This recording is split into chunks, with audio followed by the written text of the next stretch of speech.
Everyone, can we please stand for the Pledge of Allegiance? I pledge allegiance to the flag of the United States of America and to the republic for which it stands, one nation, under God, indivisible, with liberty and justice for all.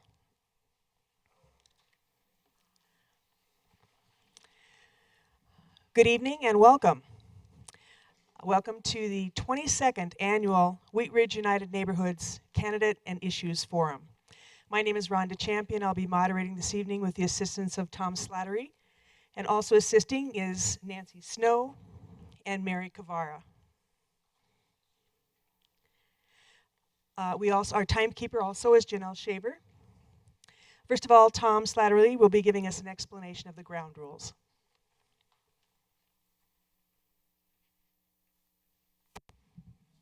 Yes, each speaker will have 3 minutes to speak. There are 3 lights here at the podium.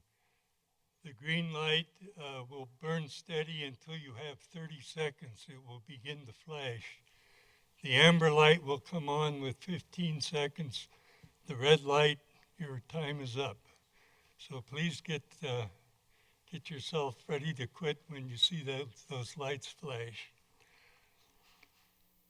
Also, we've been requested that you move the mic right in front of your mouth. The cameraman says it won't pick up otherwise.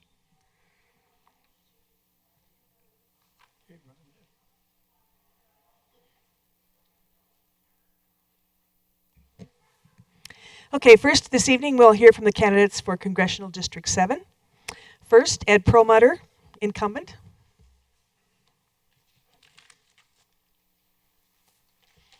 Good evening, and thank you to Wheat Ridge United Neighbors for hosting this event so that the people of Wheat Ridge can see their candidates and make an informed choice about who they want to elect this coming November 4th. Wheat Ridge has been my home. I grew up in Wheat Ridge. I went to school here. I'm a Jefferson Saint. My daughters are all Wheat Ridge farmers, and my wife teaches at Pomona High School in Arvada. And very proud of the school system, although it's been kind of rocky lately. The conservative Tea Party school board, taking some actions that I think so many of us disagree with. And it's been a shame that they've taken those steps, but it's been quite remarkable that the students of the Jefferson County school system took it into their own hands to teach this school board a lesson about civics and about American history.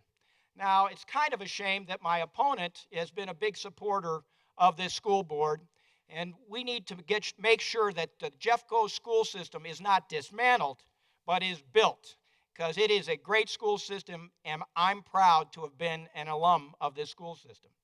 Now, one of the mottos that this state has is "'Tis a privilege to live in Colorado," and it's been a privilege to represent Colorado in the Congress of the United States. It's been a privilege to represent veterans who live in our area, in and around the Denver area, especially some World War II Marines who I helped get back to Iwo Jima, where they'd fought some 65 years before that. It's been a privilege to represent women members of the military in putting together an oral history project called Women Warriors, and it's been a privilege to represent all the vets of the Rocky Mountain area in getting the new VA hospital under construction, where there are 1,000 construction jobs underway today. It's also been a privilege to represent the businesses and the people of a place like Wheat Ridge, where I have worked with a little snowboard manufacturer, a small business, to make things here in America. It's a snowboard manufacturer called Oz Snowboards. Again, a privilege to represent people in big companies alike. So Lockheed Martin, which builds a spacecraft that's going to take our astronauts to the moon and to Mars. Been able to work with them and work with our schools like the School of Mines in making sure that they provide the best education possible to our students here in Colorado. So I thank you for your time. I thank you for having elected me. I ask for your vote. My name is Ed Perlmutter. I'm running for re-election. Thank you.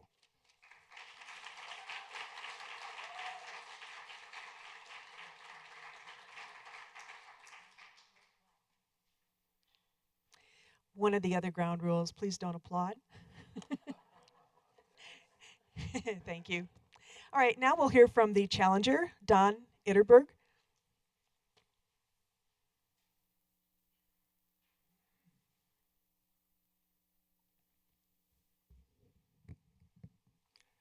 Good evening, Wheat Ridge. It's a pleasure to be here, and I want to thank the host committee for organizing the event and for all of you for turning out on this very rainy night to talk about politics. My name is Don Itterberg. I'm a small businessman in Arvada. We employ about 55 people. My wife Kim and I live in Golden. We have 5 kids, each of whom has gone through the Jeffco school system, except for the last, for which we had him finish at Denver Academy because he had special needs that couldn't be accommodated in our Jeffco schools. I believe that the United States is headed in a direction that needs to change. What I've watched over the time that I've become an adult and gotten involved in politics is a change in what we think about our government.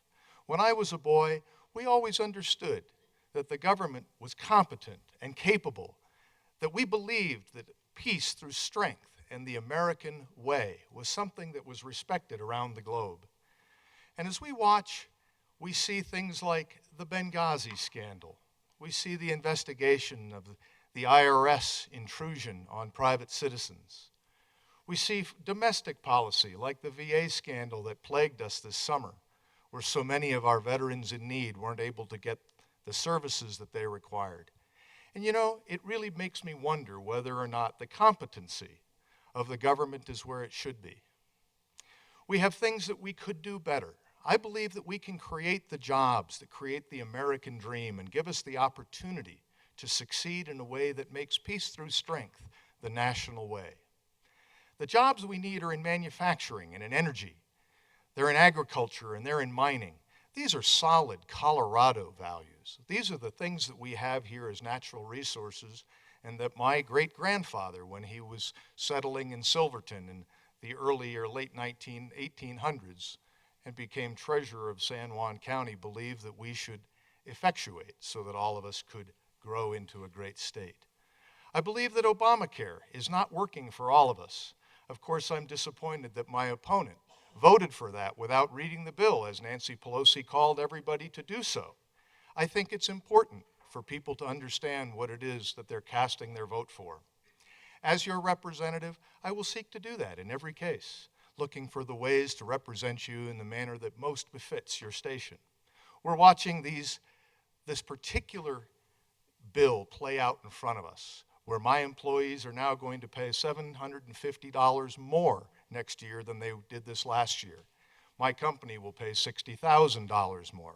This doesn't seem to be the promise that we got from the president of a $2,500 savings, and you can keep your doctor if you want. My name is Don Itterberg.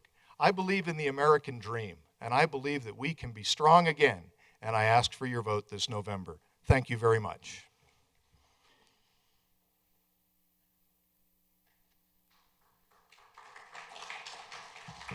Again, please hold your applause until the end. Thank you.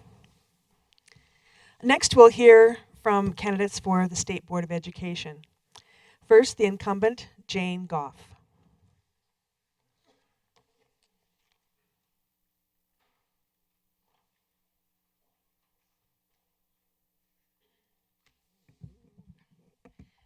Good evening, everyone. Thank you so much, Wheat Ridge, for your kind invitation to speak with all of you tonight. I am Jane Goff. I'm seeking re-election as your CD7 representative on the State Board of Education. Like many of you in the room, I am a product of Jefferson County Schools. I am a product of higher education in Colorado, and I'm a product of elementary education in Colorado. And I was born not too far away from here, down the street at what used to be St. Anthony's Hospital. So I'm very pleased to be here, very proud to represent the area that I do. Like you as well, I have been struck odd, so to speak, by the attention that public education is now getting in our communities. I think that's a very healthy thing. I remember back as early as 1980, 84, 86, when we had what was called several omnibus bills proposed in our legislature. That was the beginning of a lot of change in our state education system. We have learned a lot through those years. We also still have much to do. We still have too many kids, young kids, who don't have any access to a good quality preschool experience. We don't have enough of our high school graduates really ready to take on some rigorous post-secondary education courses. We still have way too many young children in particular, and the number is growing, living in poverty. We also have a continuous quest en route to make sure that our students have the opportunities they need while they're in K-12 education to pursue interests, to hook up with members of our community, to look for job opportunities and other experiences that will get them into the real world. You're going to hear throughout this campaign some gloom and doom. You're going to hear that our achievement levels are flat. If you would look at just the pure numbers, yes, that's true. There is no happiness being celebrated around that. On the other hand, we have a growing, changing population of students. We have grown by 26,000, the number of students in our K-12 schools. When you do the math, the numbers match up. We have a lot of successes in our schools. We have many things to celebrate, and we still have some things to do. In the interim, what we are going to do is look for ways for the state board can truly be leadership, exercise leadership in bringing communities together. How do we best serve as elected school board leaders to foster communication, to foster inclusiveness, to really give ourselves permission to listen to each other? So a lot of things that I would like to do in my next term are to bring elected school officials together to do that. Thank you.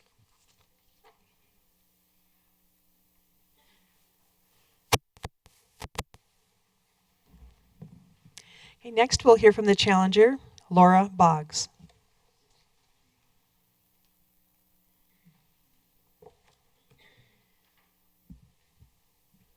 Good evening, Wheat Ridge. My name is Laura Boggs, and I am running for the State Board of Education in Congressional District 7, and I'm so pleased to be here. I want to thank all of you for coming out on this beautiful Colorado evening. I am a mom. My children are Wheat Ridge farmers. In fact, one graduated just last year and is at Boston University, and I still have a junior at Wheat Ridge High School, and I'm very proud to call them Wheat Ridge farmers. I am the daughter of a public education teacher. From the time I was knee-high, I sat at her knees while she graded papers, teaching most of her career in the inner city, as I watched as she made Shakespeare come alive in raps with inner city children. I believe that public education is the great equalizer. And Congressman Perlmutter, at your very own alma mater, 98% of those 10th graders are not proficient in math. And with all due respect, sir, that is not good enough. And we need a state board of education that will make changes. Our children are over-tested. That needs to stop. We need to bring back local control and put our school boards in charge of curriculum. We need families to have choices. Every single child should have access to a great public education. You know, there are lots of great things happening in school districts from Adams County to Jefferson County and across the state of Colorado. And most of us are blessed enough to live those experiences day to day. But there are many, too many children living in poverty, and some not, who don't get a great public education. And we as the adults in the room need to say, what can we do to change that? We need to change our focus. We need to stop jabbing at each other and start talking to one another and figure out what we can do together to make this work. I am a mom. And it would be nice to have that motherly voice on the State Board of Education so that we know those decisions that get made in Denver, what their effect in the classroom is. We need that focus. We need a State Board of Education who's willing to lead. So if you think we're going in the right direction, please, with all honesty and support and love, vote for my opponent. But if you think the last 6 years needs to change us and going forward we need to go in another direction, I'm going to ask you to consider your ABCs. Get your ballot. A, arrive at Boggs, which is the B, and check. Please vote for Laura Boggs for a change in public education. Thank you so much for being here tonight, and thanks for your time.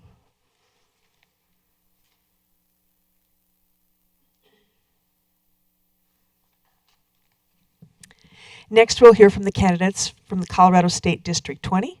First of all, the incumbent, Sherry John.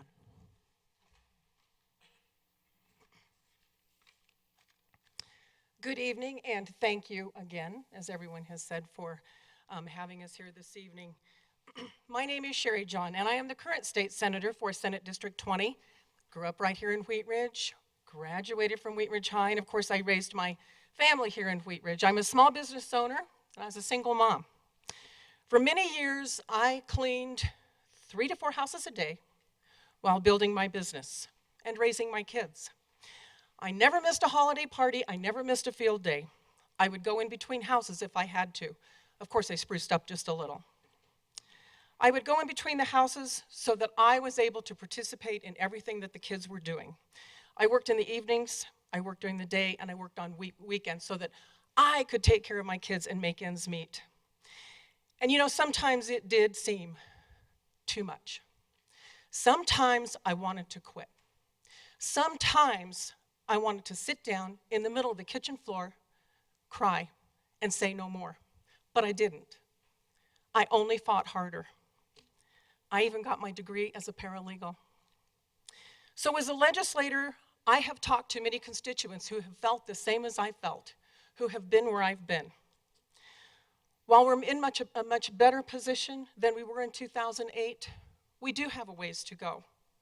We do have many little businesses that are still struggling to stay in the black, and we do have many seniors that are struggling to pay their rent and to get their food. Nope, I don't believe the government is the answer to everything. In fact, I've spent a good amount of time downtown, stopping regulation that would cripple those small businesses like mine and add further cost to the individuals.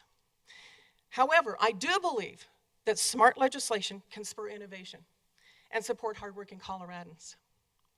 Under this philosophy, I have passed new tax credits for small businesses, I've capped tuition increases for students, and reformed the homestead tax exemption to reduce the tax burden on seniors. One thing I hear repeatedly at the doors: I am sick of partisan politics, and so am I. I was not elected to the Senate to represent one party. I was sent to represent my entire district, and I have done that. Every piece of legislation I have ever run, I have made sure I had support from my community and both sides, both parties. Because of this, my work defending small businesses, I have been referred to downtown as the gatekeeper. I am running for re-election to keep fighting for bipartisan solutions that will create well-paying jobs, spur innovation, and ease the burden on hardworking Coloradans, just like myself, that know what it's like to struggle and to make ends meet. Sherry John, Senate District 20.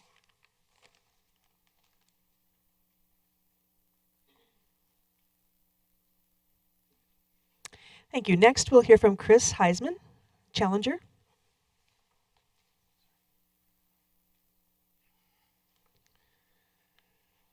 Most of the time when a candidate steps up to a podium like this to tell you about themselves and their qualifications for office, there's a common theme of buzzwords and phrases used. Things like leader, small business owner, strong roots in the community, veteran, and so on. But one qualification is so often overlooked: citizen. I am a citizen. I'm the other stuff too, but I think citizen is the most important of my qualifications. Why is it the most important, you ask? I mean, both of my opponents are citizens too. They have to be. It says right there in the Colorado Constitution, you have to be a citizen to run for state legislator. The Constitution only lists 3 requirements for legislative offices: age, citizenship, and residency.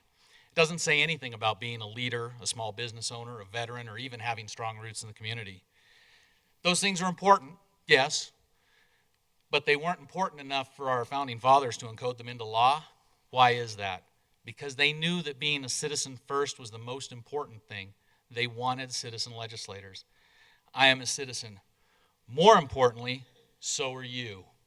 In the eyes of the Constitution, most of you are just as qualified for this office as my fellow candidates and I are. We are not better than you. I'm pointing this out because I think far too many members of our government and society have forgotten that legislators are supposed to be citizens first. That is something I will always remember. I'm not running for this office because I want it.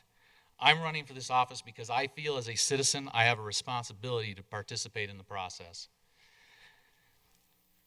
Now, I'd like to make you all sorts of grand promises about what I can accomplish for you if elected. But the fact is, if I'm elected, I'll be one of 100 state legislators overall. No one can make any meaningful promises about accomplishing anything when they're dealing with 99 other people of equal voice. One thing I can promise you if elected, I will always be a citizen first. I will be a voice of conscience in the rest of the Senate, the one asking, does this legislation put the citizens first, or does it just cater to special interests? Does this legislation impede upon the liberties and the freedoms of the individual citizen? And I won't be afraid to let my fellow citizens know when the Senate is not putting them first so they can take action. My name is Chris Heisman. I'm the Libertarian candidate for State Senate District 20. Thank you for listening to me. Thank you for Wheat Ridge for having me here tonight, and I appreciate your vote this November.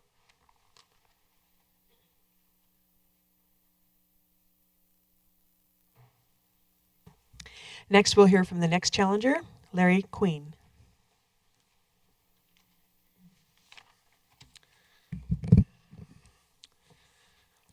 I'm a Colorado native and moved here about 40 years ago, moved to Wheat Ridge from Denver. And it's funny, my parents were pretty happy in Wheat Ridge, or happy in Denver, until the government started bossing them around. They told my parents, your kids can't walk 3 blocks to this school. We want them to ride a bus 30 minutes to this school. They told my dad, you can't live where you want starting next year, or you'll have to quit your job as a Denver policeman. Imagine a government that keeps telling you, we know best, but they just don't listen. Well, it's not that hard to imagine because a lot has stayed the same for the last 40 years. I've always enjoyed my state government because Colorado's always been pretty much right down the middle. And then 2013 happened. And like a lot of you, I was shocked. Democrats were in charge of everything, and it seemed like they overreached on everything. They underfunded K-12 education in order to fund a failed healthcare exchange. They gave driver's licenses and in-state tuition to illegal immigrants.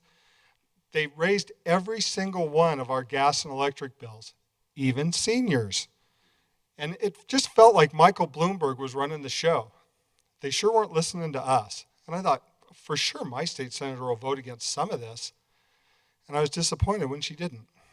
And then Senator John even co-sponsored Senate Bill 66, which was $1 billion tax increase that would have taken half of Jeffco tax dollars and sent them to other school districts. Well, the people of Colorado spoke up.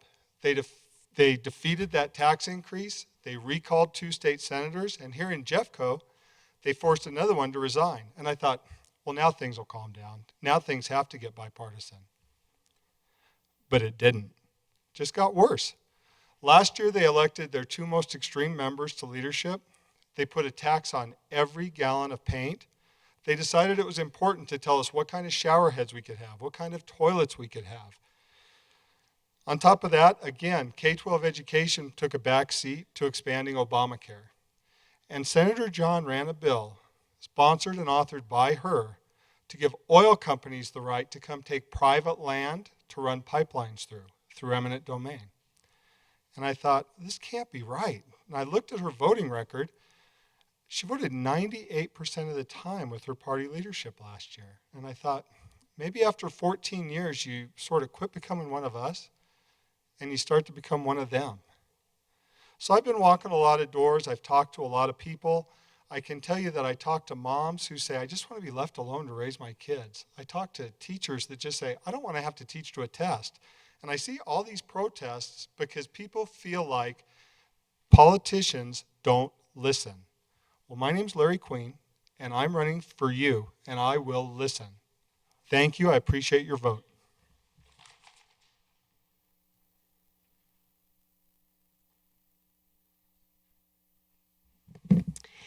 Next, we'll hear from candidates for Colorado House District 24. First is challenger Jesse Danielson.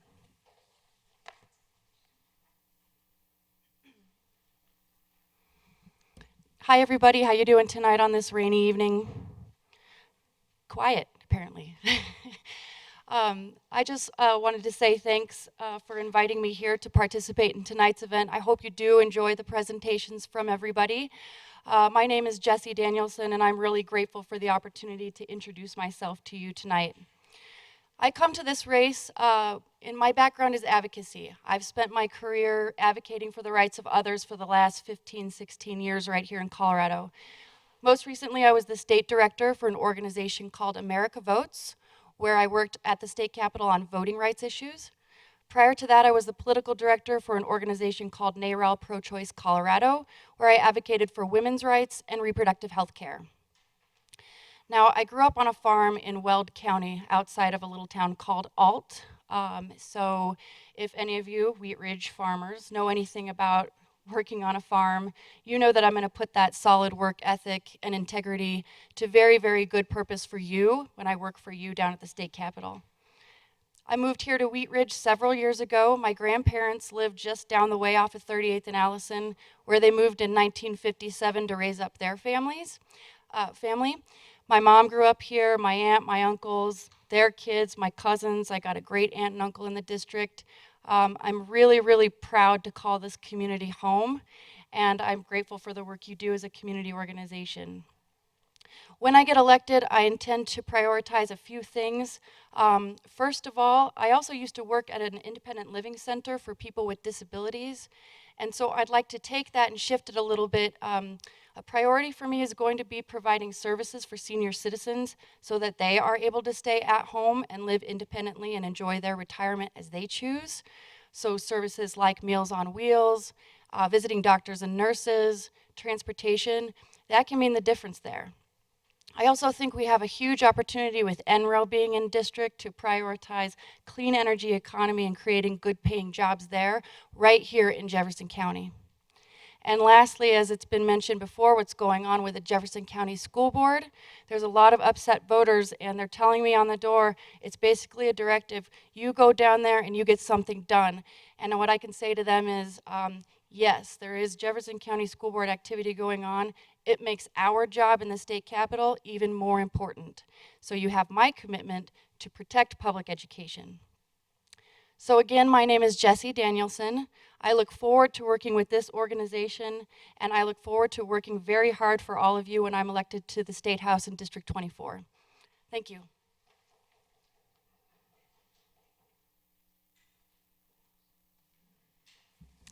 Next, we will hear from Joe DeMont.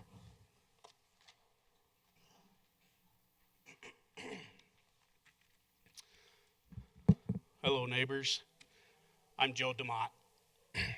I'm seeking your vote to allow me to serve you as your next Colorado State House representative.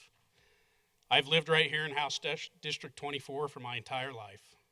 I love raising my family here, owning a small business, and serving our community in any manner I am able. I'm a native of the district. I've grown up with you. I understand how our community values its schools and education. My wife and I are proud alumni, and our children are students of our Jefferson County schools. I'm proud of the fact that my business and my family is at the top of the list when help is needed from our schools and teachers, and I wouldn't have it any other way. I understand and value community, and through my leadership as the chairperson of a very hardworking board and volunteer staff charged with the successful operation of the Wheat Ridge Carnation Festival, I vowed to continue this heritage in our community. I can attest to the entire state that in this district, we do support local business. And my family has 50 long years of proof that all these things go hand in hand to build a community. After all, you don't survive in business that long without supporting the families that support you. I have enjoyed not only building our local economy through my work and leadership at Pietra's Pizza and our other 2 restaurants, but working with hundreds of very hardworking employees, and their families. I was privileged to continue to serve this community when I was elected to the Wheat Ridge City Council. I learned many things in those 4 years, but nothing more important than to be responsive to the concerns of the people. These are the things I've been raised with, and these are the things I will bring to the Capitol to represent you.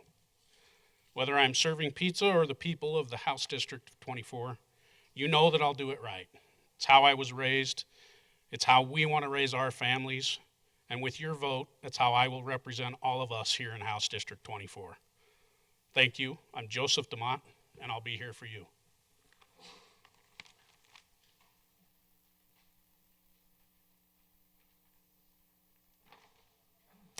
Next, we'll be discussing state ballot issues, and Nancy Snow will give us an explanation. This year, you'll be voting on 4 statewide issues. If you look at your blue book, which all of you should have had by now, 2 are amendments and 2 are propositions. It's called an amendment if it's a change to the state constitution. It's called a proposition if it's a change to state statutes. There's a great difference in the permanency of those. Once something becomes a part of the Constitution, it cannot be changed by the legislature, although sometimes they make a good try to do that. If it's in the state statutes, the legislature can change it. Wheat Ridge United Neighborhoods does not take a position on any of these. We're going to have people just explain the 4 issues. I would like to add one other thing. Issues can get on the statewide ballot one of 2 ways. Either the legislature puts them on there, or they go out and get the signatures. All 4 that you vote on this year were done by citizen initiative. The first one, I'm going to have Tom Slattery will give a brief, if possible, explanation of the one called Definition of Person and Child.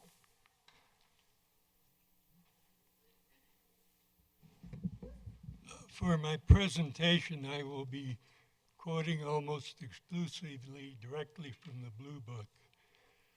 The ballot title states, "Shall there be an amendment to the Colorado Constitution protecting pregnant women and unborn children by defining person and child in the Colorado Criminal Code and in the Colorado Wrongful Death Act to include unborn human beings.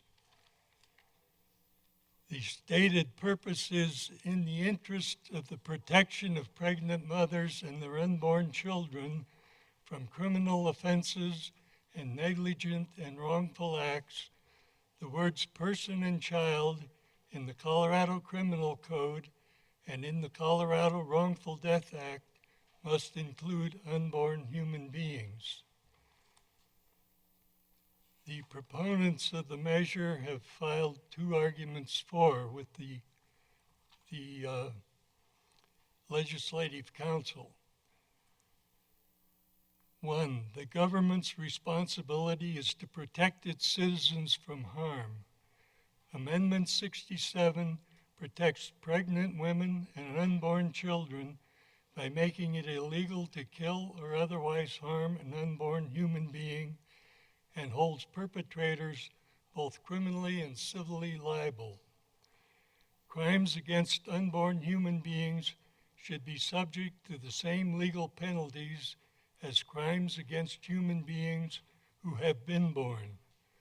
Under Amendment 67, a person who kills an unborn human being could be charged with homicide.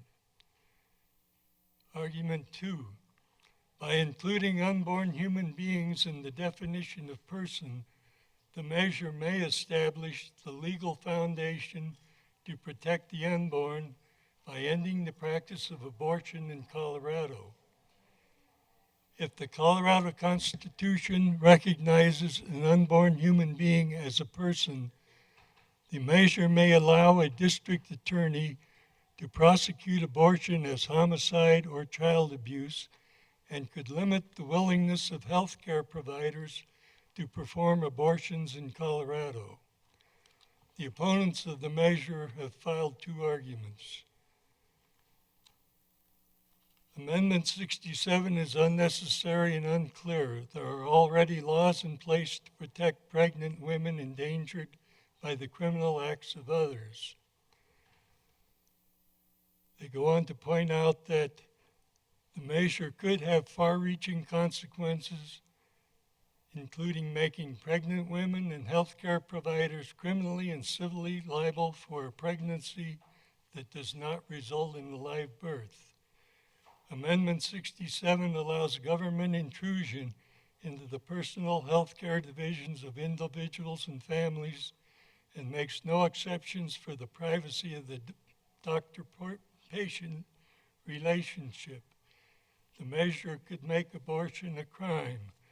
I'm running out of time, so I'm going to cut these short because the council itself provides its own analysis. The first thing they point out, the measure does not define the term unborn human beings. They also point out that Colorado law defines an unlawful termination of pregnancy as the termination of a pregnancy by means other than birth or medical procedure with the woman's consent. Their conclusion, and I quote, "The measure does not specify how its provisions will apply to healthcare providers or medical procedures. Depending on how the term unborn human being is defined or interpreted, the measure may impact the availability of abortions under Colorado law. It may also impact the availability of other medical procedures. It may also of other medical procedures, devices, and medications, such as certain forms of birth control or in vitro fertilization." So in summary, what this act will prohibit, what it will allow, will ultimately reside in the courts. Thank you.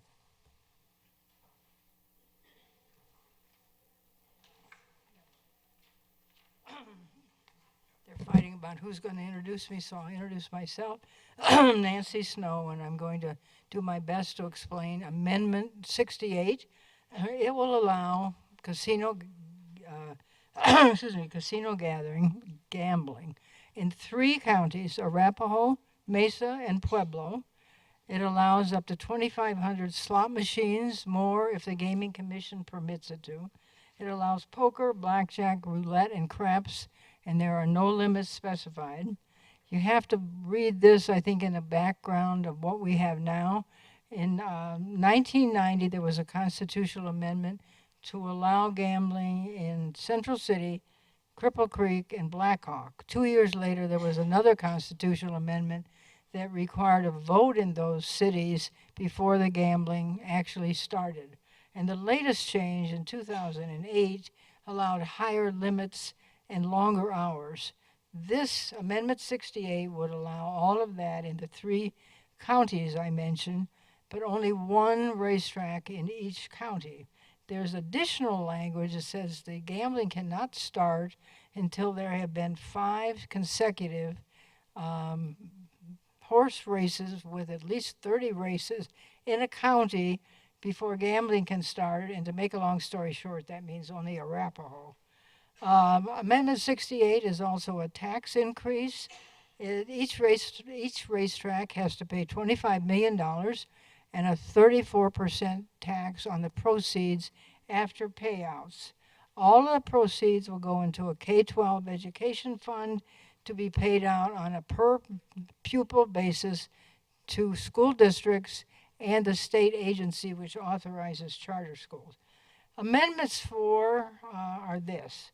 It brings much needed money to the schools without raising property taxes, income tax, or sales taxes. As mentioned before, it's expected in the first year to have $114.5 million to go to schools. It will add jobs, construction jobs at the beginning when they update Arapahoe, and then It is estimated about 200 jobs per year when a casino is open. Arguments against is that it benefits one commercial company only for 5 years. The other complaint is that it will hurt the economies of the 3 cities that have gaming now, more particularly the 2 in the metro area, because people who now gamble up in Central City and Blackhawk can go to Arapahoe and they will lose that funds, which is designated for community colleges and some other things. Another argument against is that Amendment 68 does not give local voters the privilege to vote whether they want gambling in their town. Thank you.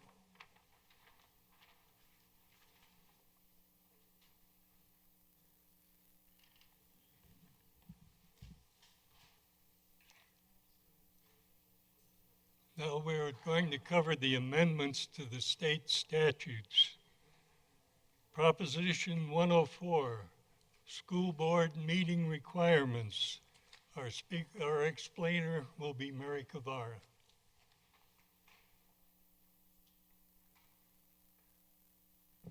Good evening. I'll be talking about the propositions, which, as Nancy explained, they're in the statutes, but they can be changed legislatively.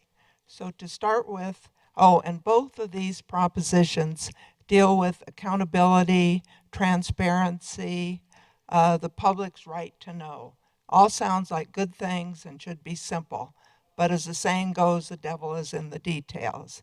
And the issues are not simple, as I found out really digging into them.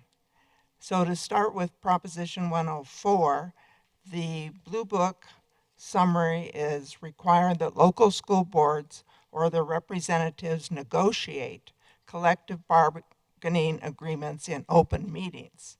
However, the ballot title says, shall there be a change to the Colorado Revised statutes requiring any meeting of the Board of Education or any meeting between any representative of a school district at which collective bargaining is discussed to be open to the public.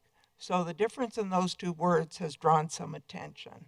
And I looked a little further into the analysis, and it refers to another section in the state statutes. So I think this might be an issue that would take further resolution if this ballot measure is passed. But to go forward, talking about the pros and cons, the arguments for are open meetings and transparency are basic principles of good government. This measure upholds the public's right to be informed and provides additional public oversight of government spending. Current law requires school districts post completed collective bargaining agreements online. However, negotiations to arrive at these agreements are largely held in private meetings. Holding collective bargaining negotiations in public forum allows for greater understanding by the public and school employees. And the arguments against: voters elect school board members to determine what is best for the school district, and this measure removes the board's freedom and flexibility to choose how to negotiate with employees. Currently, school boards are allowed to discuss collective bargaining agreements in public, and some do. Negotiations can be difficult, complicated, and may include sensitive employment issues. If school boards are required to have these discussions in public, they may be at a disadvantage during the negotiations, making it harder to reach a final agreement. And I would conclude on this proposition with a quote that was in the media. It says, Colorado voters would be wise to do their homework on Proposition 104 so they can make an informed decision, and I would agree with that. So, moving on to Proposition 105 regarding labeling genetically modified food. The ballot title is very long and gives a list of exemptions. So I'm going to read to the Blue Book that gives a very good summary. It says it will require foods that are genetically modified or produced with genetic engineering to include the words produced with genetic engineering on the label or container. And then there are exceptions. Apply existing food mislabeling penalties in state law to a food manufacturer for failing to comply. The third is prohibit a person from bringing legal action against a manufacturer or distributor. And the fourth is it will require the Colorado Department of Health and Environment to develop regulations and oversee the labeling. So given that analysis, I will talk about the pros and cons. The arguments for the labeling of genetically engineered food will increase the availability of information about Colorado's food supply. Current labeling requires packaged food identify ingredients, so on, but doesn't say anything about the content. The issue is not whether foods produced this way are good or bad, rather that many consumers want to have the option to choose based on their personal needs and values. And then it goes on, another argument for over 60 countries, including all members of the European Union, have laws or regulations mandating the labeling. And additionally, a small number of states have passed but not yet implemented laws regarding the labeling. And the FDA currently has issued voluntary labeling guidelines, but they're not widely used and don't produce enough information and may never be made mandatory by the federal government. Now to talk about arguments against. Proposition 105 will result in higher food prices as farmers, food manufacturers, distributors, and retailers pass their costs to comply. Such businesses will have increased costs for record keeping, product verification, separate product storage, and handling processes. The labeling requirement may be particularly burdensome for small business and farmers markets, since the measure does not provide for any exemptions based on the operation's size. So that concludes my discussion on these two propositions. As you can see, there are many more issues than it would appear on the surface. So again, I urge you all to look closely at the Blue Book's analysis and decide how you want to vote in November. Thank you.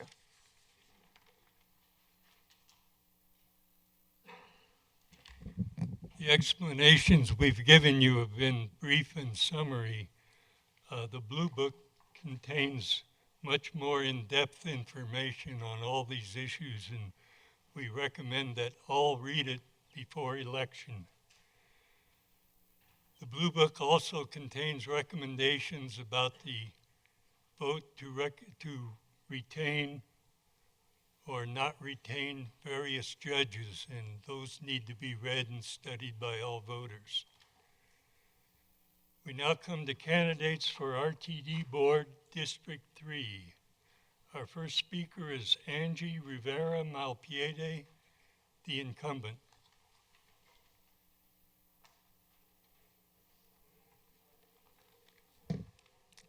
Good evening.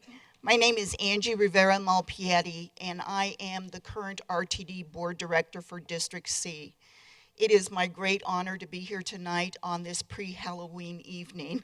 That just means it'll be snowing in a couple of days. I'm here to ask you for your support. I have been on the board for 5 years. I was appointed after my predecessor felt that she needed to leave the board. And during my tenure, I've been able to achieve some pretty significant successes. But before I talk about that, I'd like to talk a little bit about me. I am a native of Wheat Ridge. I grew up here, and I graduated from Jefferson High School. I too am a Saint. And I'm a single mom. I raised 2 daughters by myself, and I put them both through college. For the last 40 years, I've been working in the nonprofit sector, and I've literally worked with every segment of the community you can possibly think of. I was the public affairs director for the Rocky Mountain News. I was the public affairs director for the Denver Victims Service Center. I worked for Mi Casa Women's Resource Center, and I worked for the Girl Scouts for 20 years. So I come with a background of diversity. I literally know what it's like to work with every segment of the community. And as a single mom, I know what it's like to work multiple jobs, plus take care of kids and get them to school. So I think that I bring that complexity into to this role. Since I've been on the RTD Board of Directors, I've been very privileged to serve as the secretary of the board, as the vice chair of the General Manager's Oversight Committee. I currently chair the Civil Rights Committee. I have just been appointed to the National American Public Transportation Board, and I was asked to sit on the Transportation Committee for the White House and the Department of Transportation on Hispanic transportation issues across the country. I think that what I bring to the table is experience, hard work, and the ability to collaborate with a variety of people. I know what it's like to be poor. I know what it's like to be transit dependent. I know what it's like to make sure that people can move up the ladder. I think I am the perfect example of that. I want to be reelected with your help to do a couple of more things, and I'm hoping that you will consider voting for me on November 4th. My name is Angie Rivera Malpiedi, and you can check me out at www.angie-for-rtd.com. Thank you.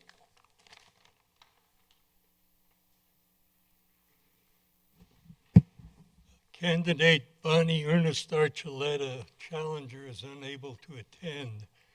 Our third candidate for District C is Eduardo Slattery, challenger. Hi, I'm Eduardo Slattery, and I'm running for RTD's District C, but I'm trying to preserve adequate bus service throughout Metro Denver. What's happening is RTD's needing sales tax revenues that since the 1970s have subsidized bus operations for reconstruction of track and wire that's becoming necessary on the older portions of the light rail system, such as the downtown loop, which has had at least 3 derailments so far. The resulting effect on bus service is seen in District C, particularly in the southerly neighborhoods where there's a large immigrant population that, although it pays plenty of sales taxes and plenty of transit fares, is not yet able to vote. In that neighborhood, my own, bus service has been totally discontinued. 3 bus routes have been totally discontinued. Routes 1A, mostly on West 4th and 5th Avenues. Route 4, mostly on Alameda Avenue and Morrison Road, and Route 49 on Lowell Boulevard. If these bus cutbacks are politically successful in District C, they will be extended. If they're not politically successful, another solution will be found. My own idea for another solution would be to have the board instruct RTD's engineering staff to plan on replacing double track with single track on some of the outlying portions of the light rail system as they come due for reconstruction. This reduction in projected depreciation charges should improve RTD's finances sufficiently to allow most or all of the existing bus service to be retained, and also to allow perhaps an improvement in the weekend service, which on most RTD bus routes is currently at intervals of 1 hour. Because all of us don't like to say goodbye to spouses or kids going to work or school who are going to have to cross the arterial thoroughfares that may eventually become nearly all of the streets carrying any local bus service in Denver otherwise. I'm hoping that you'll return your ballot in my favor in November, and I thank you for your attention this evening.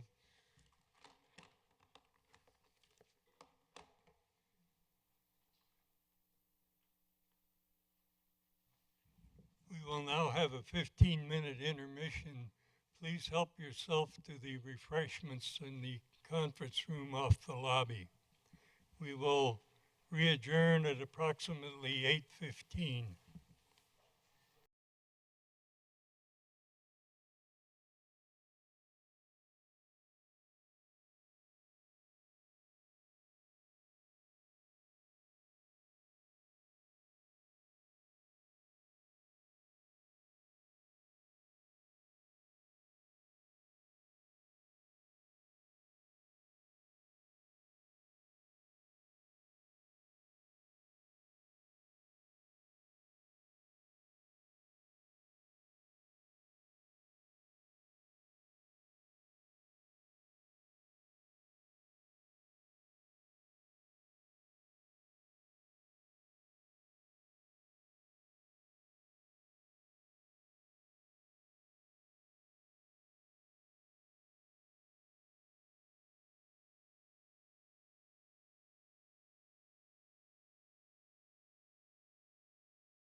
Convene, hopefully everyone is here.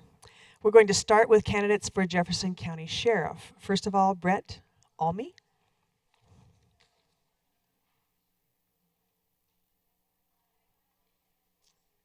Hello, I'm Brett Almy. I'm running for Sheriff of Jefferson County. Thank you very much for inviting me to come speak to you tonight. I didn't bring any speeches. We only got 3 minutes up here. So I'm just going to tell you that, we have some problems out at the Sheriff's Department. They need to be fixed. We've lost over 100 deputies just in the last year. Public safety is an issue because of it. The Sheriff's Department, from what I understand, has adjusted. They have closed down several units to make sure that the manpower is good. The problem is that it shouldn't have got to this point, and that's why I'm running for sheriff. Now, my opponent's going to get up here. He's going to say, well, I've been doing this for 30 years. I've been doing that for 20 years. I've been doing this. Yeah, my thought on this is that that's some of what's wrong with government. Sometimes when you've been doing something 30 years, been involved in it 40 years, you're part of the problem, you're not part of the solution. We have to get fresh faces into the Sheriff's Department. We have a plan. We need to get the deputies pay raises. I am a patrolman or ex-patrolman of the Jefferson County Sheriff's Department. I'm also a crime scene investigator. Of the two of us that are running, I am the only one that have actually been out that have made an arrest, that have done investigations. I've received awards for saving of life. I've received awards for my crime scene work out on the streets. We have a plan to get the deputies a pay raise. They have not been paid in over 5 years with a pay raise. We can adjust the budget. Out of that budget, we can come up with $3.2 million, give or take, whatever it takes to get that 3% in there, 3.2%. We need to work with the county commissioners, make sure that the county commissioners are aware of the problem. They should be. They're the county commissioners. You know, I look out and I say, I'm a small business owner right now. I have been for the last 20 years.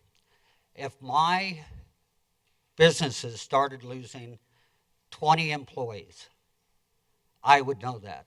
If my business started losing 50 employees, I would be in panic and start making moves to stop the exit of employees. We got over 100 deputies that left and went on to other departments.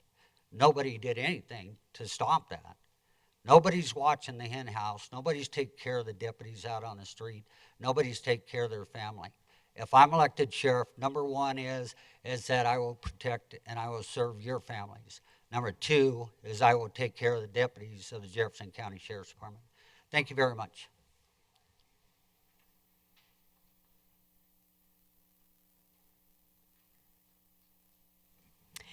Next, John Barry, challenger, will be represented by his wife, Linda.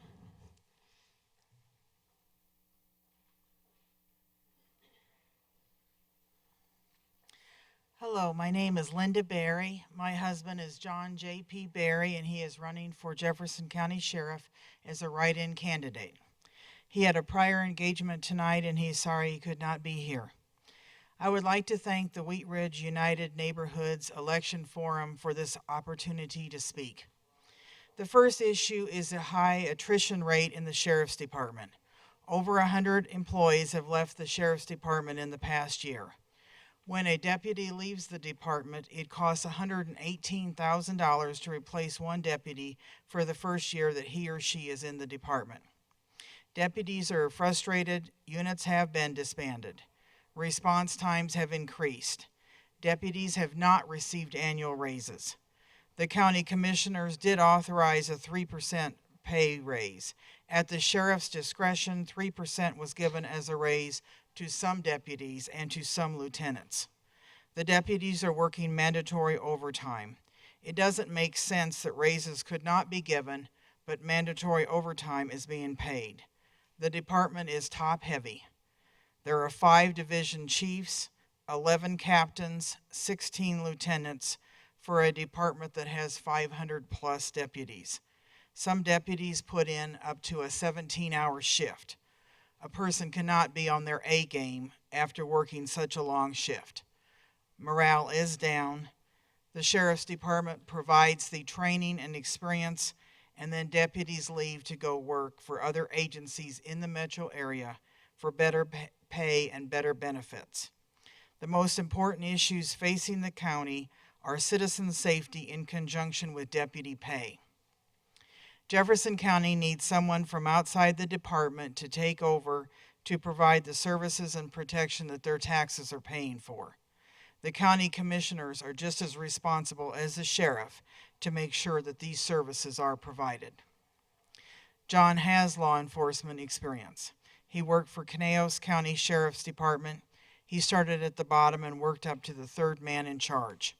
He also worked for Antonito Police Department in patrol and investigations. He would be the face of Jefferson County Sheriff's Department and not an in-the-office politician. He would have an open-door policy to the public and to the employees of the Sheriff's Department. John believes in being a constitutional sheriff protecting the rights of all people in Jefferson County. He will be a vocal advocate for citizens' Second Amendment rights. He was endorsed by Sheriff Joe Arpaio, Maricopa County, Arizona. Without integrity, you have no justice. His website is johnjpberry.com. John needs your vote. Thank you.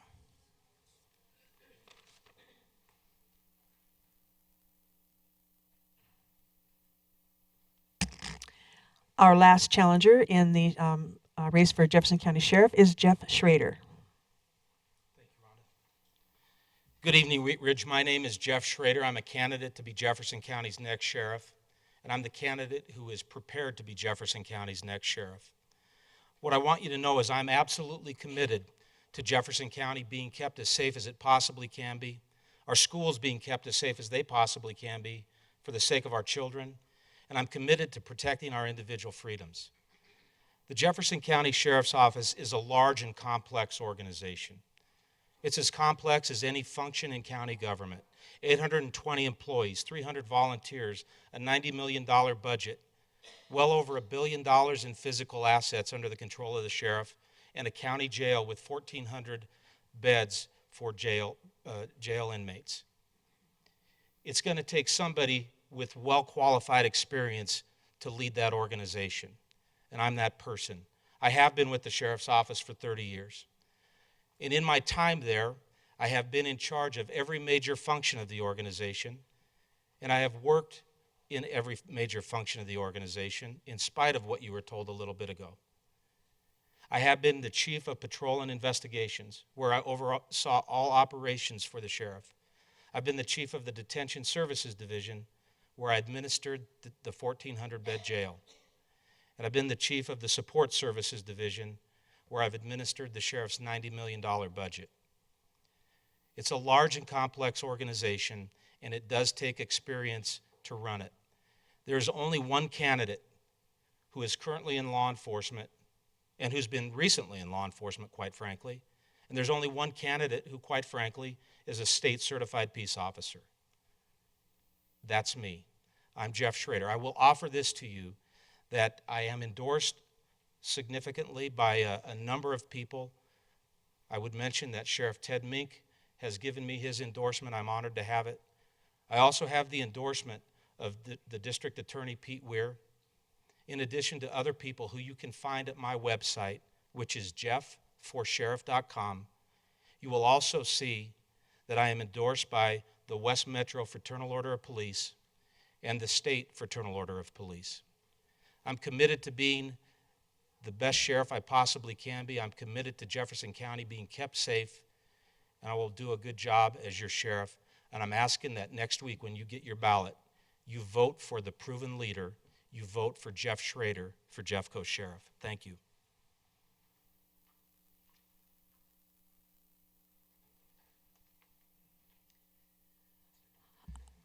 Next, we're going to make a small change. We have an individual who's having a difficulty getting here due to the weather. So we're going to have the candidate for Jefferson County Treasurer speak.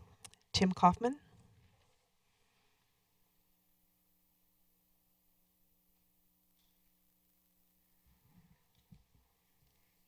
Good evening, Wheat Ridge United Neighborhoods. Thank you for putting this on and having all of the candidates in to speak. My name is Tim Kaufman, and I am your Jefferson County Treasurer. I've served as your treasurer since 2009, and I ask for your support in this fall's election. My office has worked hard to serve all taxpayers in a professional and efficient manner. Prior to becoming treasurer, I worked for 17 years in finance, including banking, investing, and treasury management. Also, during some of those years, I served 7 years in local elected office on a city council here in the Denver area and as mayor pro tem on that city council. So becoming treasurer was really a marriage, almost, of my treasury management background and my local elected office. As your treasurer, I've reduced our office budget twice, and we operate at levels that are more efficient than most of our metro peers. I've also been extremely diligent in investing your public dollars held by the county safely. We do not take excessive risk, and we really focus on safety and liquidity before any yield. I appreciate your support in the past, and I ask for it again. It's a privilege to serve as your county treasurer. Again, I ask for your support for Tim Kaufman, Jefferson County Treasurer. Thank you.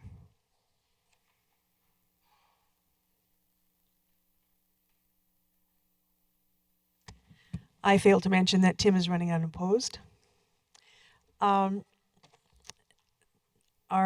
other speaker is still not here, so we're going to go ahead and allow the other individuals to speak, and then when John Flaherty shows up, we'll let him speak as well. So now we'll hear from the candidates for Jefferson County Commissioner, District 3.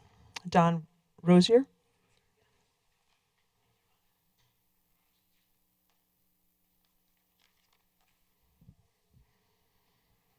You know, providing leadership in Jefferson County requires making decisions, much like you all make when discussing the future of your families and your businesses.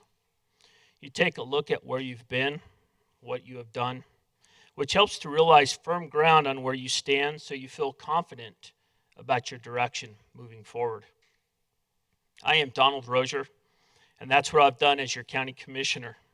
And that's why I'm asking for your vote, so I can continue to help you all move forward in Jefferson County. Where have we been? Well, we have the Great Recession, natural disasters, fires, and floods. And where are we now? Living on a tight budget at home and in our businesses, and yes, even within county government. And where are we going? We are projected to see stronger revenues over the next couple years, and that opens the door for us to reward our dedicated county employees and invest in our great Jefferson County community. Increasing support for our seniors, our veterans, and the most vulnerable in our community, while repairing our failing infrastructure. I'm a firm believer that we should not spend more money than we have. Jefferson County has and is still experiencing flat revenues, while at the same time receiving scores of mandates from the state and federal government to provide more services, while the state and federal government are cutting funding to Jefferson County. 4 years ago, we did not have a countywide economic development plan. Now we have one. And Forward Jeffco is an economic plan that defines our business strengths and invests in our community spirit. Unemployment is decreasing and thousands of jobs have been created. I firmly believe that our fiscal discipline in these past 4 years is paying dividends. With our forward planning, and in the next 4 years, we'll see Jefferson County thriving like never before. A fifth-generation Coloradoan, I was born and raised in Jeffco. Went to school here, got married here. My wife of 25 years, Jerry Ann, and I have 3 beautiful children, and they too call Jefferson County home. I am collaborating with all facets of Jefferson County, just as I collaborate with my family. We live within our means and work especially hard to invest in a brighter future. I'm Donald Rozier, and it's an honor to be your Jefferson County Commissioner, and I ask for your vote. Thank you.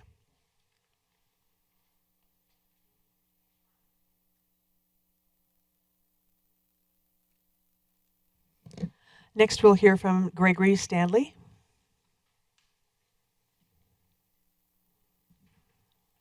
Sorry, Gregory is not here. All right, we'll go on to the next category, but again, when John Flaherty does come, we'll allow him to speak. So our next category is, we'll hear from candidates for Jefferson County Clerk and Recorder. First, Faye Griffin.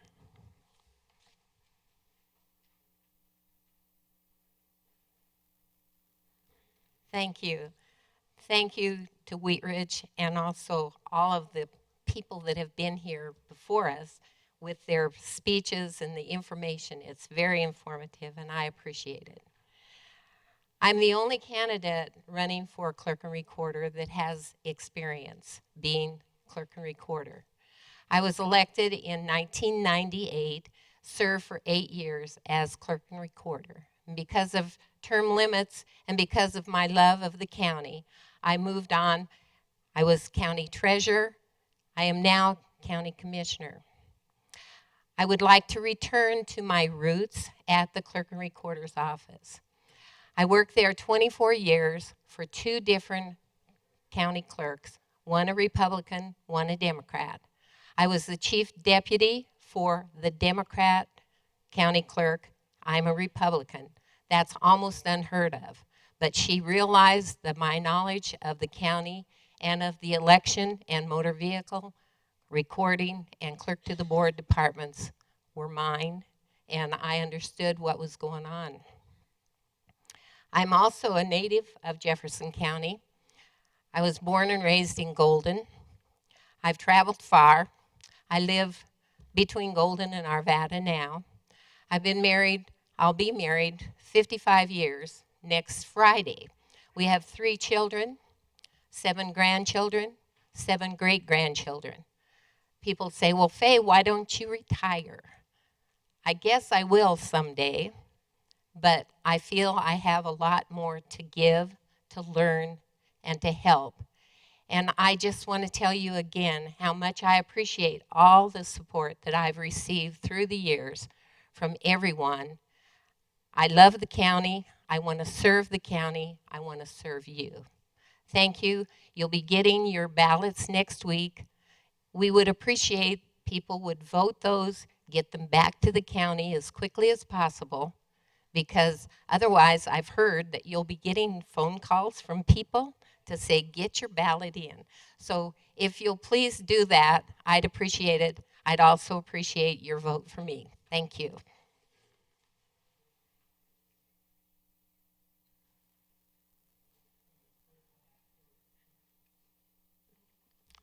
The next individual is Michael Snow. Thank you, Rhonda. And thank you, Wheat Ridge United Neighborhoods, for holding this forum. This is, I think, one of the better forums we get in the Jefferson County area every year, so thank you. So those of you from Wheat Ridge, hi, welcome, and thank you for coming here tonight, and thanks for watching on the television. You'll recognize me because I was the former city clerk here in the city of Wheat Ridge, and if you don't remember me, you would like to know that I got a reputation when I was here in office as a person that fought very hard for a couple things. 1, the transparency of our government, and 2, making sure that our government serves our people and protects their rights. And that is why I am running for Jefferson County Clerk and Recorder. There's some things that to me matter far more than who I want to vote for, whether or not I'm in the Democrat or Republican Party or Libertarian Party, and that is that we have institutions that actually support our democracy. That means elections. It's one of the most critical institutions to support that. It means that it must be run in a fashion that serves everybody. So a vote for me means you'll have a clerk and recorder that is going to work tirelessly to make certain that our seniors, our low-income citizens, our minority citizens, those that are dispersed throughout the county are going to get fair service. They're going to have the same level of access to the ballot. They're going to be provided the same level of service from their government and their election services. That's critical. It means that everybody has the same opportunity to vote, and that is what really matters here. So, although I may not have experience in the county clerk and recorder's office, I have what it takes to make certain that we have a very well-run clerk and recorder office. I also stand very highly for service from our government. Government, after all, is for the people. It is to provide government service and customer service. So if I'm elected to clerk and recorder, I will work very hard to identify how we can provide better service for you as citizens when you visit our Department of Motor Vehicles offices. If you're a business and you have to interact with the clerk and recorder records offices, if you need things online, I'm going to work very hard to make sure we're providing the best customer service possible. And lastly, I actually really find it extremely important that if we elect somebody to office, they are committed to that office. They're committed to the full 4 years. And if I'm elected to clerk and recorder, I will not be waiting to find something that I want to move on to that's more favorable to me. I owe it to you to serve you for 4 years. After all, if I leave my office early, somebody else gets to pick the replacement. And it's not the voters. It's a selection committee of about 5 people. And that I will not subject our Jeffco voters to.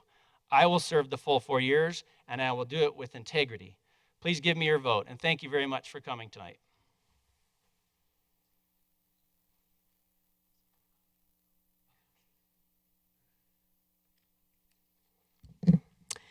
Okay, thank you. Now we'll go back to candidates for Jefferson County Commissioner. District 3, John Flaherledge has been able to arrive, so we'd like to hear from you. Thank you very much. Good evening. Thank you for accommodating my schedule. I just came directly here from Amsterdam. I'm an airline pilot.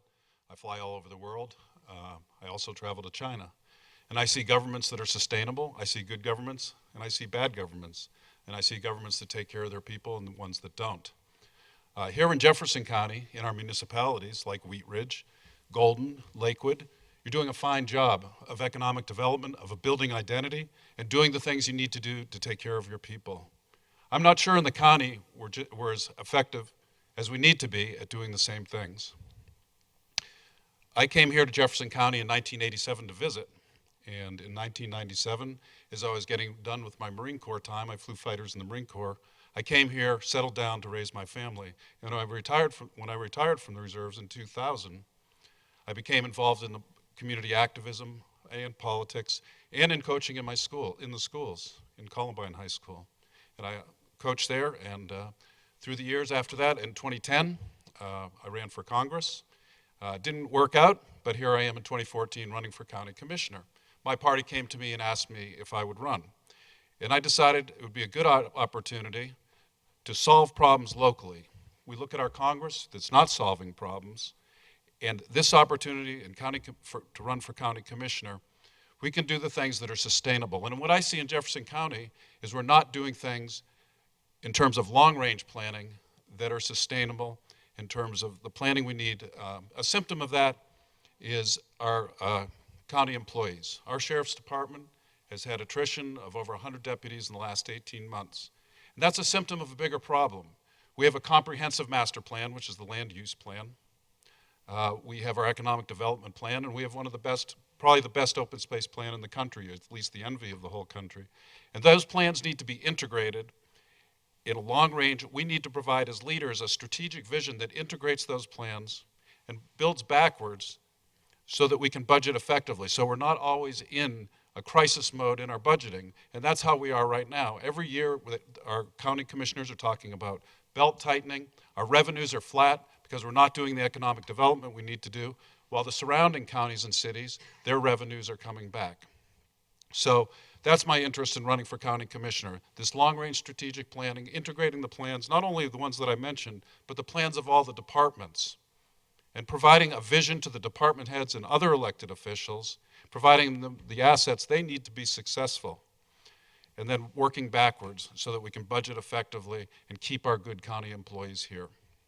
I'm John Flerledge. I'm running for county commissioner, and as I've been running, I've been out talking about this message to leaders in the county. Many of those leaders are past leaders are Republicans. I'm a Democrat, and those leaders have signed up to endorse my campaign. If you look at my website, johnflerledge.com, you'll see the names of not just Democrats, but Republican leaders as well. So I hope you'll join those leaders and support my candidacy for Jefferson County Commissioner. Thank you.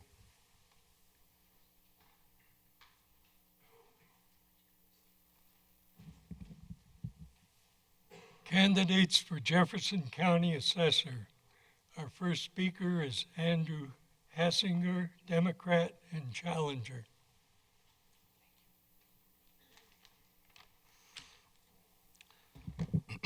Good evening, everyone. My name is Andrew Hassinger, and I'm running for Jefferson County Assessor. And I first want to thank, of course, the forum for allowing us all to come up here and take a little bit of your time tonight. So I think the first thing we need to start off with is, what does the Jefferson County Assessor do? The Jefferson County Assessor is responsible for valuing all of the real estate in the county. And so we've heard from many different candidates here that revenues have been flat over the last few years. All revenue in the county starts with assessed value. You need to have a strong assessor to be able to help budgets grow. If total assessed value can grow, then of course we'll have more money to do all the things that we want to do, to give money to the schools, to give money to the sheriff's department, to give money to fix the roads. Those things all start with the assessor. I want to be your assessor because I believe I'm the only candidate in this race that has the appropriate background to be assessor. I've worked for the Denver County Assessor's Office as a real estate appraiser. I've worked for the Boulder County Assessor's Office as an appraiser. I'm currently a certified residential appraiser. I run my own appraisal business. I'm on the Lakewood Board of Appeals, and I have been the president of the Colorado Association of Tax Appraisers. I think that is so important that we in the assessor's office put out fair values that represent the market in which we live in. I want, as your assessor, to openly communicate with you.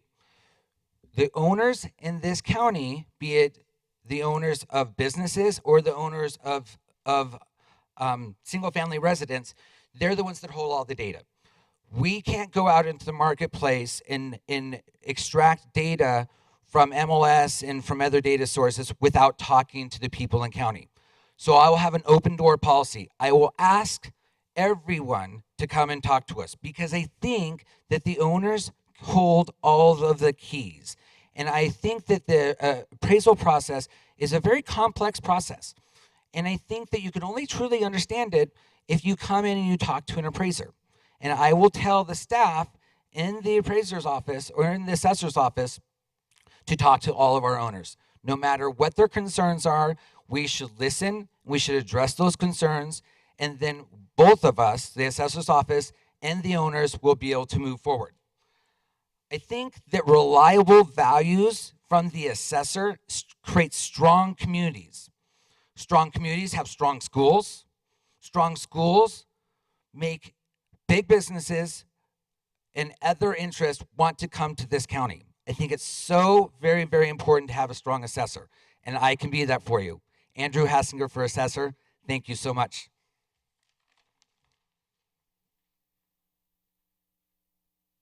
Our next candidate is Ronald Sandstrom, Republican and challenger. Good evening. I've never worked for government. I've never drawn a government paycheck. I am a citizen's advocate, and I am your citizen's advocate running for county assessor. I have 35 years worth of experience in representing the taxpayer in disputes with the county assessor's office.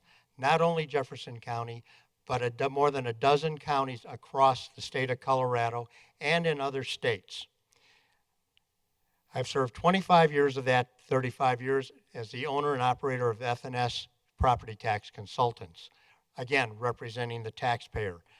In management experience, I have 13 years of experience managing anywhere from 5 to 23 individuals in an office. Why am I running for county assessor? I want to restore confidence of the taxpayer in the assessor's office. I believe currently it is lacking.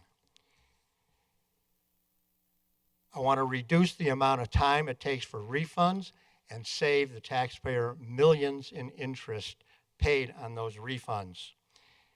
I want to improve record keeping, and these are my intents. I will also want to make sure that I have a friendly staff to handle the communications with the individuals as they come into that office. My intent is to bring fresh air to the assessor's office, but I thank you for the time, and I support for all the support of the individuals here. Thank you much.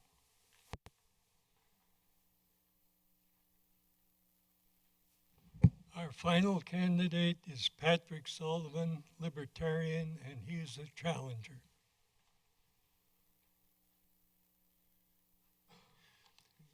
Good evening, Wheat Ridge United Neighborhoods. I'm Patrick Sullivan. I'm a candidate for assessor. So there was conversation this evening about the attrition rates and the morale at the county, and that's no secret. The commissioners were identifying that in the 2014 budget, and you know, what's the problem in the county? Is it the salaries and benefits? That might be the problem, but when the county replaces pavers in front of the Taj Mahal at the tune of $500,000 right in front of all the employees who haven't had a raise since 2009, maybe that's the problem. So we don't want to jump to conclusions here, but one of the things that I want to do is immediately address the attrition rates and the morale issues in the assessor's office. I believe I can make an immediate positive impact to the department. My background and knowledge base is very specific to property appraisal, state and local taxation, ad valorem taxation, accounting, and finance. I've worked for 18 years in the property tax consulting, appraisal, and compliance management fields. Additionally, I have 5 years of experience in the senior corporate accounting management field, and I've worked for 5 years as a commercial appraiser under the Jefferson County Assessor Judy Pettit. My work experience in education includes all types of taxable property: commercial, industrial, residential, vacant land, business personal property, and public utilities. I am experienced with computer-assisted mass appraisal methods and economic modeling of commercial and industrial classified properties for tax purposes. I maintain a CMI tax industry designation from the Institute for Professionals in Taxation. I hold licenses as a certified general appraiser in the states of Colorado and Utah. I have a certificate of taxation in 3 tax disciplines at the Colorado State University. I have a master's of accountancy degree from Colorado State University. I have an MBA in accounting and finance from Regis. I have a bachelor's of science degree in business management and finance emphasis from BYU. I have maintained continuing education in the property appraisal evaluation discipline since 1986. With this foundation, I believe I can manage the assessor's office operations as your constitutional officer. Please vote for Patrick Sullivan, sullivanassessor.com. You'll see the rest of my credentials on the website. Thank you very much.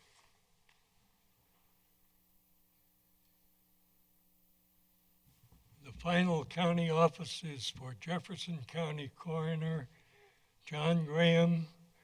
The Republican incumbent is not able to attend. That brings us to the 2 ballot issues for the city of Wheat Ridge. I want to recap the ground rules here. Each presentation will be allowed 4 minutes. However, where there are 2 speakers, there will still be only 4 minutes for the two speakers combined, so they will have to allocate their time. Ballot issue 2A, increase of 1% in the city's sales and use tax and authorizing $40 million bond issue with a maximum repayment cost of $68.5 million. Our speaker in favor is Gary Namiach.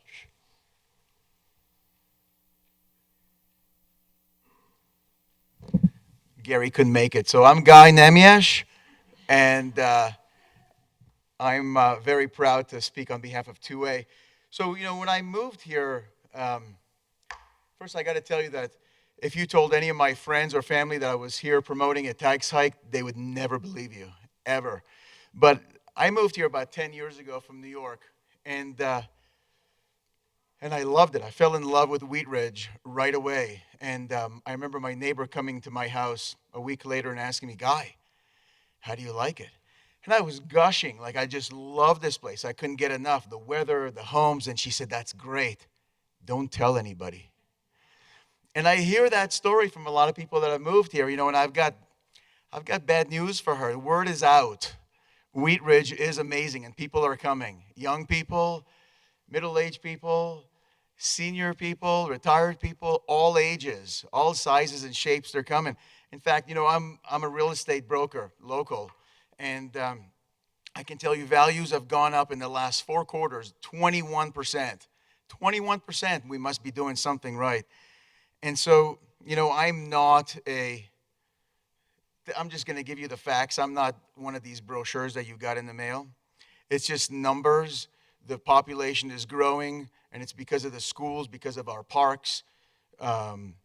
Issue 2A is really simple. It's a modest 1 penny increase in the city's sales and use tax, a bond that will infuse more than $40 million directly into critical community-wide improvements. What does that mean? I'll tell you what that means. Tonight, when you're worried if that stream in front of your house is going to be coming into your basement, you won't have to worry about that. And this is not about one street, that street. This is about all streets. This is about the street in front of your house. It's about that sidewalk in front of your house. It's about that stream in front of your house to keep it away from the house. This is really, really important. We asked our citizens, what do you want to do with this town? And the message was really loud and clear. Infrastructure. People are coming. We better get ready. Because whether ready or not, they are coming. The number one thing, Anderson Park improvement, $12 million. Reconfigure 32nd Avenue to get onto 70, in a decent way. $10 million for stormwater drainage. I've got clients that are paying $2,500 for home insurance. That's ridiculous. Let's help them. Let's get this done. And then $6 million for the street and sidewalk maintenance throughout Wheat Ridge. Again, all streets, all sidewalks. So those opposing 2A are going to tell you how this bond is way bigger, because over 20 years, what about that interest rate? Well, let me tell you something. When I moved here 10 years ago, there was this other project, you may have heard of it, that was voted down. Too much money, they said, $10 million. It was voted down. It promoted a lifestyle that would never catch on. It was voted down. It would affect the too small of a square footage. Voted down. You may have heard of it. It's called the Rec Center. Imagine Wheat Ridge without this rec center that's attracting people, not from the 15 corners of Wheat Ridge, but from outside. So I believe in 2A because I believe in a bright future for all of us Wheat Ridge citizens. Now, this thing makes so much sense that I'm here on my own talking about it, that they had to bring 2 other people to talk against me. So I ask for your support for 2A. Vote. Thank you.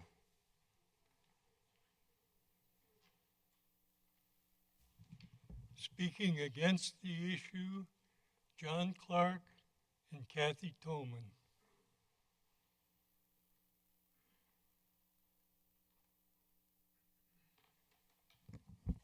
Thank you. My comments against 2A are similar to what others have voiced.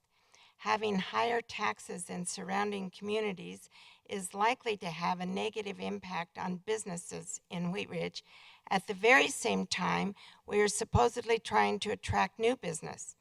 We seem to be in an interesting position of not caring what is happening to existing businesses in Wheat Ridge. Why is that? There's no clarity as to exactly where the money will be spent and in what amounts. This is equal to a blank check for the council to make their decisions without consulting the citizens who are the ones who are paying the bills. Why can't we have open discussions as to how we're going to address the needs of Wheat Ridge and the priority in addressing these problems? There has not been serious open discussion with all the citizens on anything that the council has proposed. Again, why is that?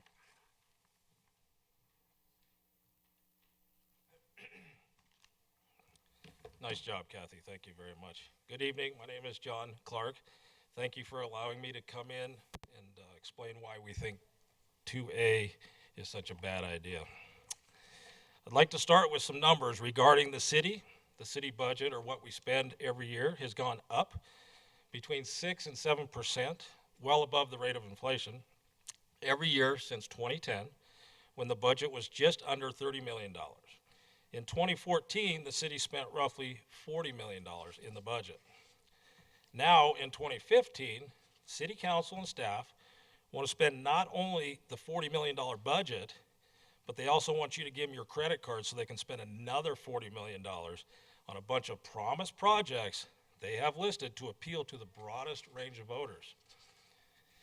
Truth is, they can spend this money on almost anything they want. We should really read 2A very carefully and pay close attention to the second paragraph where it says the money is to be used for critical facility and infrastructure and economic development projects. Do you know what these projects are? 2A is not an investment. I mean, I could never go borrow the equivalent of 1 year's salary, spend it all immediately, spend the next 10 years paying it back with interest, and call that an investment. So we do know that revenue and spending is increasing in Wheat Ridge year by year. And as the economy gets better, revenue will grow even more. More businesses in Wheat Ridge equals more sales tax revenue. Home values rising equals more property tax revenue. If we raise tax rates, however, revenue could very well go down, and higher tax rates are definitely bad for businesses. If we have a lower tax rate than our neighbors, that's a great thing, and we should keep it that way. If we raise tax rates, we lose that little advantage that we have. And let's be honest, it only makes sense that a percentage of Wheat Ridge sales tax is paid by non-residents, just as Wheat Ridge residents will go out and pay some sales tax outside of our city, unless you purchase absolutely everything you buy within the city of Wheat Ridge. And if we have an advantage in the percentages because of a lower tax rate, that's also a good thing, and we should keep it that way. The city of Wheat Ridge does not have a revenue problem. The current administration has a spending problem. There's absolutely no reason to start now on a path of tax, borrow, and spend, and try to figure out later how our kids are going to repay this huge debt. Finally, I want to thank Wheat Ridge United Neighborhoods for having this forum, and I urge everyone to stop the insanity and vote no on 2A and keep Wheat Ridge debt-free. Thanks.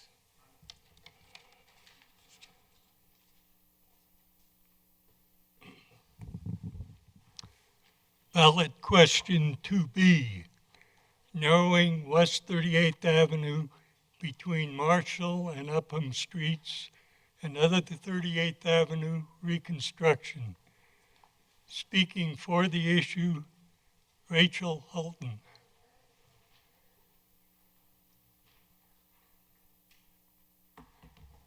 I'm a little shorter. Good evening, everybody. My name is Rachel Hultine, and I'm a District 2 resident. I'm a mom. I'm an avid walker, and I'm delighted tonight to share with you why I'm enthusiastically supporting Wheat Ridge Wants to Be. So first of all, I want to make sure that anyone who's undecided understands what it means to vote yes on 2B. To start, I'd like to share a quote from Ben Adler, who's one of my favorite city planners. A community's soul is not just some ineffable or magical quality. Urban planning and local laws actually affect it. We just need to recognize that features like character are not immutable. They actually are up to us. Voting yes on 2B allows the city to complete our community's vision of a vibrant 38th Avenue Main Street. Voting yes on 2B replaces the back-end parking, not very popular, with parallel parking because it was requested by our citizens. Voting yes on 2B converts the temporary planters into permanent, beautiful landscaping, including trees and benches. Voting yes on 2B will create a vibrant destination that connects people from within our community and from outside our community, with one another and with our locally owned businesses. Voting yes on 2B does not incur any costs to property owners or businesses, nor does it take any private property or property rights. Voting yes on 2B will create a half mile of ADA compliant sidewalks and curbs, which will serve the 40% of our community who doesn't drive due to age, ability, or financial means. The 38th Avenue Main Street Plan has been crafted and supported by literally hundreds and hundreds of community stakeholders through a deliberate, open, predictable, and participatory process that has taken 10 years. It's used data and pilot project testing to inform our community what is unique and important to us. The end result may not reflect their specific input or personal vision of every stakeholder, but it absolutely reflects the vision cast by your neighbors, by your elected leaders, by business owners, by planning professionals, and by safety professionals. The 38th Avenue Main Street Plan was developed under the leadership of 6 seated city councils and 2 mayors. The vision has been guided by over 1,000 points of stakeholder input, including numerous community-wide forums and planning sessions. The plan has been developed through the adoption of 3 policy documents by City Council. There have been at least a dozen Planning Commission and City Council study session hearings open to the public for input. The process has included citizen advisory committees, mayor-appointed leadership committees, technical advisory committees, block-by-block business outreach efforts, citizen input website, and even snail mail surveys. The plan has been reviewed for safety by Wheat Ridge Police Department, Wheat Ridge Fire Department, and Lutheran Medical Center. It has been reviewed by public work engineers, community planning staff, and the city manager for feasibility and compliance. Completing the 38th Avenue Main Street has the current support of our mayor and the supermajority of our city council. Within our community, 2B is supported by over 20 small businesses on 38th Avenue, including many that we love and support daily. Colorado Plus, Care Bear Bakery, Teller Street Art Gallery, Right Coast Pizza, Wheat Ridge Cyclery, Poser Girl Flowers, Scooters, even Dairy Queen, the liquor store, Vinyl Works, the bowling alley. These are our community businesses that we love to support. Beyond Wheat Ridge, the AARP, the Department of Transportation, the American Planning Association, and Conservatives for Smart Growth all endorse this type of Main Street design with wide sidewalks, traffic calming, and pedestrian safety features. Voting yes on 2B is a good investment, returning $6 for every dollar the city has invested. Vote yes on 2B. Thank you.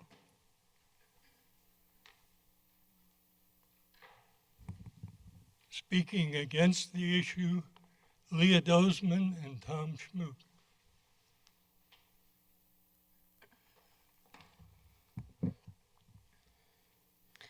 Good evening. My name is Leah Dozman. I have lived in Wheat Ridge all of my life.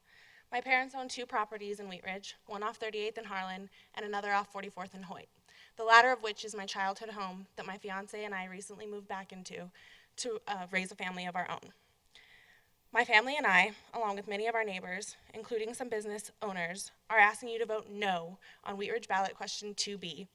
One of our biggest concerns is that 2B and the 38th Avenue Corridor Plan come with an estimated cost of $9.3 million, and yet there is currently no funding in place.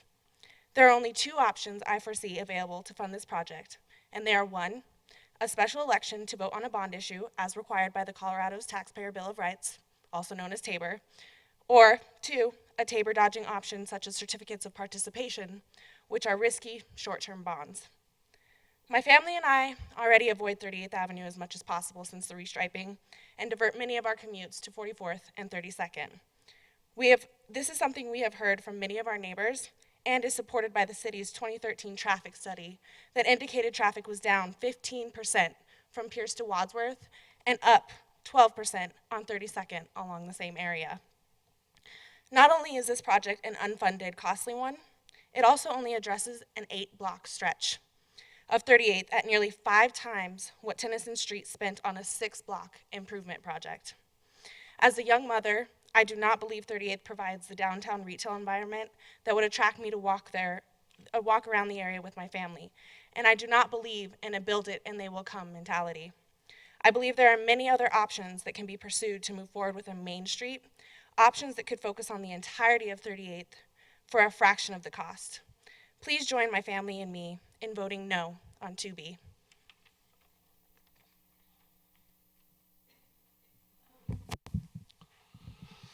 To be or not to be is a question. I can't believe nobody said that yet.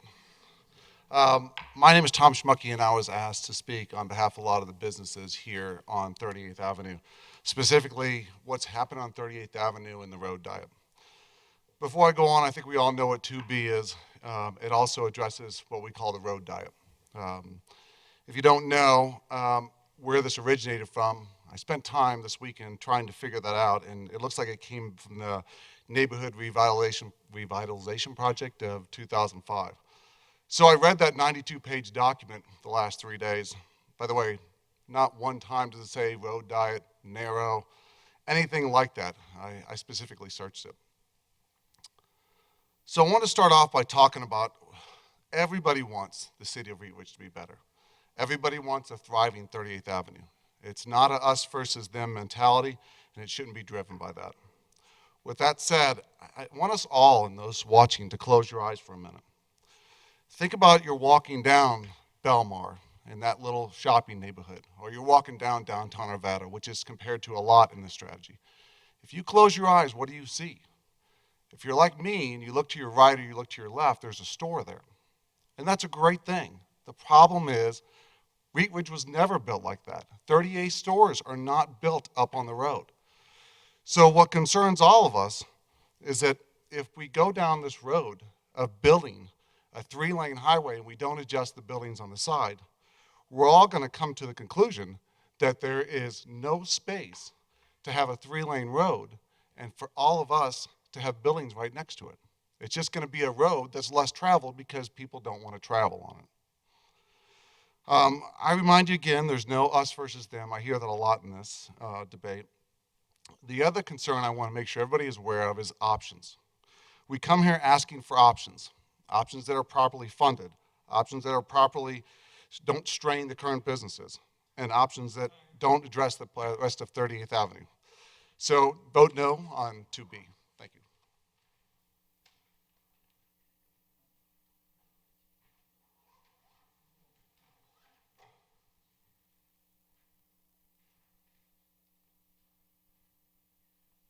You might want to note that there are more arguments pro and con on ballot issue 2A that are included in the notice you received from the Jefferson County Clerk's Office. Arguments for and against 2B are not included in the clerk's notice because the Colorado Tabor Amendment only requires published arguments for and against tax issues. So I would like to clarify that point.